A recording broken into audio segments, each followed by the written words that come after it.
بسم اللہ الرحمن الرحیم۔ حضور نبی کریم صلی اللہ علیہ وآلہ وسلم کے بعد صحابہ کرام مکاتب و خطوط اور صدقات وغیرہ کی کتابت سر انجام دیتے تھے، جبکہ بعض صحابہ کرام کتابت وحی کی خدمت پر مامور تھے۔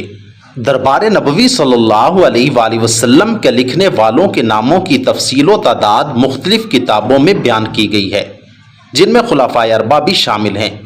جہاں تک پہلے کاتب وحی صحابی کے نام کا تعلق ہے تو حافظ ابن حجر رحمۃ اللہ علیہ نے فتح الباری میں لکھا ہے کہ مکی دور میں سب سے پہلے کتابت کی ذمہ داری قریش کے عبداللہ بن سعد بن ابی سرا نے انجام دی تھی، جس سے معلوم ہوتا ہے کہ پہلا کاتب وحی یہی صحابی ہے۔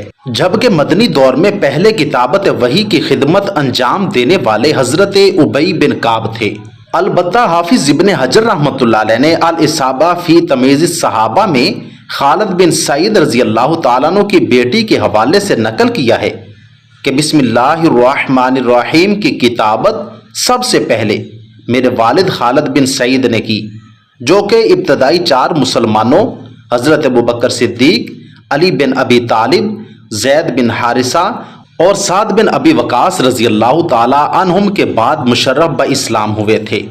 اس لحاظ سے پہلے کاتب وحی صحابی رسول حضرت خالد بن سعید رضی اللہ تعالیٰ عنہ ہیں، اس لیے کہ بسم اللہ الرحمن الرحیم بھی قرآن کا حصہ ہے۔ اللہ تعالیٰ ہمیں دینی معلومات کو سمجھنے اور سیکھنے کی توفیق عطا فرمائے، آمین ثم آمین۔